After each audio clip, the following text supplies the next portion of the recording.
So ayan, magandang umaga muli mga ka-update. Update na naman tayo sa mga ginagawang legacy ni Pangulong Bongbong Marcos Jr.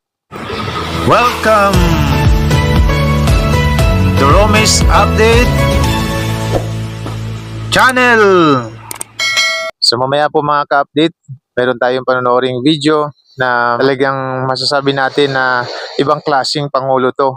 Meron tayo ngayon na kasi hindi lamang sa malalaking proyekto natin siya nakikitang nandoon, kundi kahit na sa lansangan. At yan nga po makita natin sa Bacoor Public Market, pumunta siya at pinasok niya yung palengke. Malaking katuwaan sa mga nagtitinda na makita yung Pangulo nandoon, at the same time ito rin ay mayroong babala doon sa mga mapagsamantala sa ating mga consumer. Kung mayroong nananamantala, yan po ay isang babala na malamang sa malamang na ito ay gagawin na palagi ng ating Pangulo. Siyempre, kasama yung namamahala sa mga public market. Pag may nakitang overprice yung mga paninda, lalo na yung bigas, sigurado na magkakaroon ng investigasyon at magiging problema ng owner. Doon naman sa talagang patas ay malaking kasiyahan ito. Panoorin na natin mga ka-update yung video.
Konti pre, pagkakabot tayo.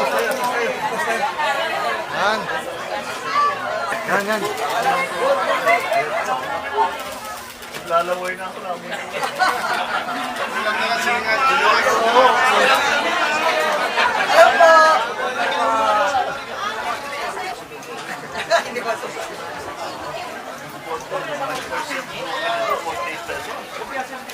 Basically, pareho naman yun.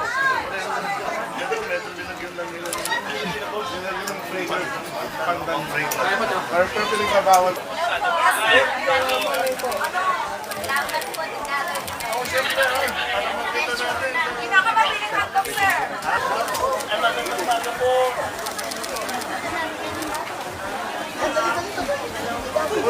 So yan po, makita natin dyan, no?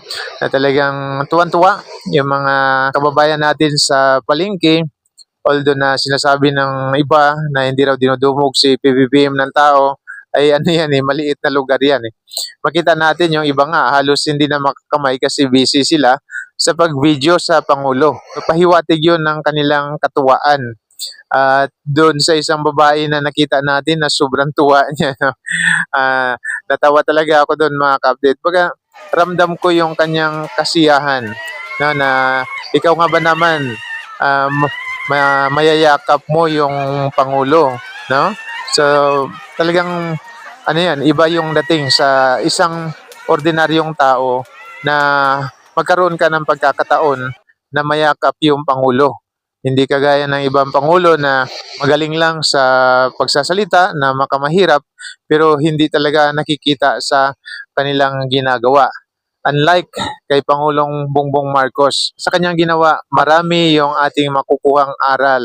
Kagaya na nasabi ko, sa mga patas na nagtitinda, malaking katuwaan ito kasi makikita yung kanilang sitwasyon. Kung yung public market ba ay pangit na, possible na maayos at maaring may matulungan doon sa talagang nakita ng Pangulo na lumalaban. Marami tayong nakikita na possible na gandang mangyayari. At doon naman sa mapagsamantala, yan po ay malaking babala sa inyo na wag kayong gagawa ng pagsasamantala sa ating mga kababayan, lalo na sa mga mahihirap nating kababayan. So sa hindi nakagusto sa ating vlog, alam ko mayroon na naman yung hindi nakagusto. Pasensya po, pero tayo ay nasa katotohanan lamang.